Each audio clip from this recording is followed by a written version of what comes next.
ఈరోజు దేవుని వాగ్దానము, మీరు దిగులు పడకుడి, ధైర్యము విడువకుడి. దినవృత్తాంతములు 2వ గ్రంథము 32వ అధ్యాయము 7వ వచనము. మనకి మన ఆత్మీయ జీవితంలో ఎదురయ్యే సమస్యల్ని కొన్నిసార్లు ఎదిరించలేక ఇక నా జీవితం ఇంతేనేమో అని నిరాశ చెందుతాము. ఆత్మీయ జీవితంలో ఇక ఎదగలేనేమో అని దిగులు పడుతూ ఉంటాము. కానీ దేవుడు నీతో చెప్తున్నాడు, దిగులు పడకు, ధైర్యంగా ఉండు అని. ఇప్పటి వరకు నీ జీవితాన్ని నీ చేతుల్లో ఉంచుకున్నావేమో, నీకు ఎదురయ్యే పోరాటాల్ని నువ్వు పోరాడేవేమో, కానీ నీ జీవితాన్ని, నీ పోరాటాన్ని దేవుని చేతుల్లో పెట్టి యుద్ధము యెహోవాది అని ఆయనపై నీ పూర్తి భరోసాని ఎప్పుడైతే ఉంచగలుగుతావో అప్పుడే నీ జీవితంలో విజయాన్ని చూడగలుగుతావు. చెప్పబడిన ఈ వాక్యానికి కొద్దిగా క్రిందనున్న వాక్యాన్ని చూస్తే ఒక అద్భుతమైన మాట ఉంటుంది.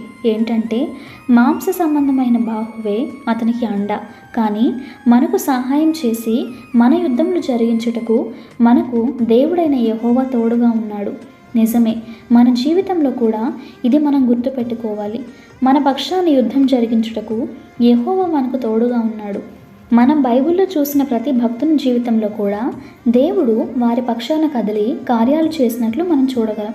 ఇది కేవలము నీ ఆత్మీయ జీవితానికే కాదు, కానీ నీ భౌతిక జీవితానికి కూడా వర్తిస్తుంది.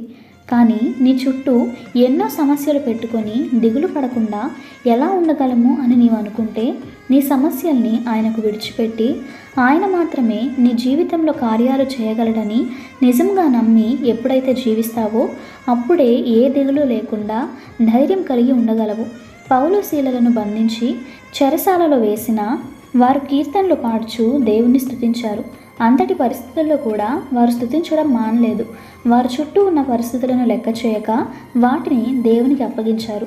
ఫలితంగా చెరసాల పునాదులు అదిరి తలుపులు తెరుచుకున్నాయి.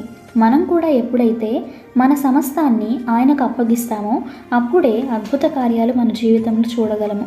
నీవు కూడా ఇకనైనా నీకు కలిగి ఉన్న సమస్తాన్ని ఆయనకు అప్పగించి నీ జీవితంలో నెమ్మదిని అనుభవించు. ప్రభు కృప మీకు తోడై ఉండునుగాక. ఆమేన్.